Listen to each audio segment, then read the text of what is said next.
Imagine you went to work one morning and didn't come home for 90 days. Not because something went wrong, because that was the plan. No sunlight, no fresh air, no phone signal, no way out, and you knew all of this going in, and you did it anyway. That's every deployment for a U.S. submarine crew. The boats go deep, the hatches seal, and somewhere between 130 and 160 people disappear under the ocean for 3 months. No windows, recycled air, artificial light 24 hours a day, and a daily routine so precisely engineered it borders on surreal. The question worth asking isn't whether it sounds hard. It obviously does. The better question is how they actually pull it off without everyone losing their minds somewhere around week 4.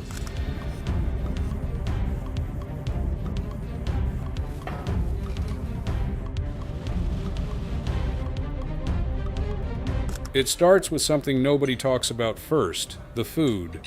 Submarine cooks, officially rated as culinary specialists in the Navy, are probably the most strategically important people on the boat after the captain. The military has known for decades that food quality directly impacts crew morale, and on a submarine where morale is basically the only variable you can actually control, this is treated seriously.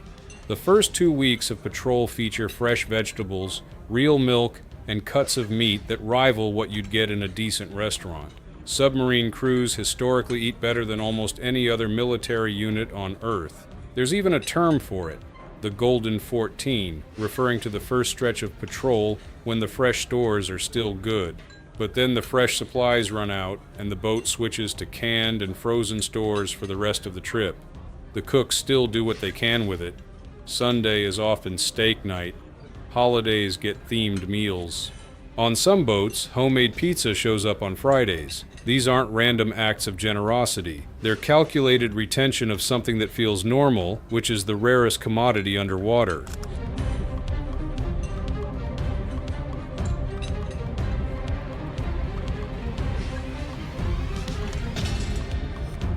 The sleep schedule is even stranger than the food situation. Submarines don't run on a 24-hour day. They run on 18-hour rotations, sometimes called the 6 and 12 cycle. 6 hours on watch, 12 hours off. That sounds like plenty of rest until you realize the 12 off hours include eating, sleeping, doing maintenance, and handling personal admin. Real sleep averages out to around 5 to 6 hours in a given rotation. And because the cycle doesn't align with a normal day, your internal clock never fully adjusts. You might be eating breakfast at 2 a.m., you might be going to sleep at noon. After a few weeks, the distinction between day and night dissolves entirely.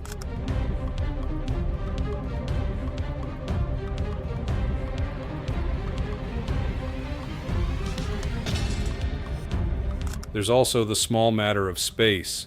Fast attack submarines house over 130 crew members in roughly the square footage of a mid-sized apartment complex, except there's no hallway, no courtyard, and the ceilings are about 5 feet high in some compartments. Junior enlisted sailors operate on a system called hot racking, where 3 sailors share 2 bunks in shifts. One guy wakes up, the next guy gets in the same bed while it's still warm. The lockers are the size of a small carry-on. There is no concept of personal space in the traditional sense, and yet people find a way to carve out something that feels like their own. That adaptation is what the psychologists who study submarine life find most interesting. The brain does something deliberate when it can't escape a situation. It reframes it.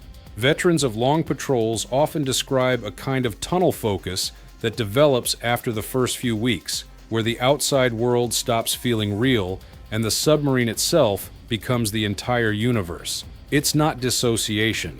It's more like extreme present tense living. Your world is this boat, these people, this watch rotation.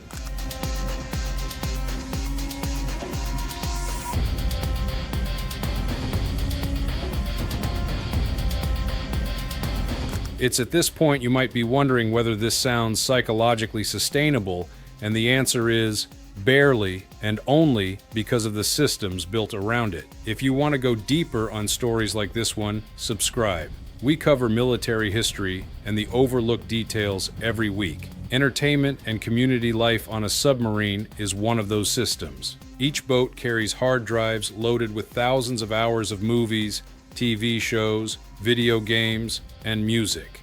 Movie nights are a real thing.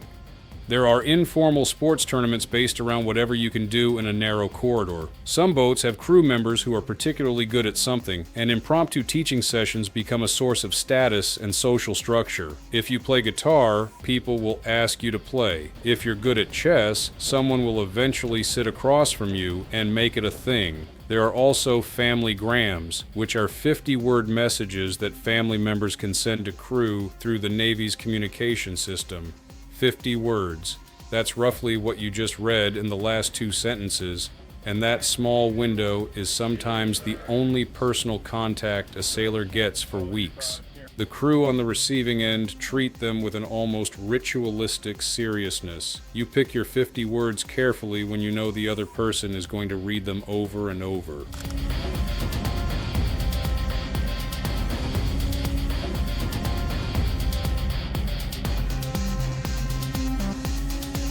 What makes submarine culture work, according to people who've lived it, is that everyone on the boat is in exactly the same situation, with no way out and no exceptions. The captain eats the same food. The most senior officer sleeps in a bunk the same size as the most junior. That shared constraint creates a specific kind of solidarity that's hard to replicate anywhere else in the military. There's no going home early, no calling in sick, no stepping outside for air. You either figure out how to coexist with 130 other people in a pressurized steel tube, or you don't. Most do. The boat eventually surfaces, the hatch opens, and for the first time in 90 days, the crew gets sunlight. Multiple veterans of long patrols describe that moment the same way: disorienting, overwhelming, and more appreciated than almost anything else in their lives. The smell of actual air, the feeling of wind, colors that weren't fluorescent. And then, in most cases, they volunteer to go back down. The submarine force has one of the higher retention rates in the U.S. military, which makes a certain kind of sense once you understand what the culture actually looks like from the inside.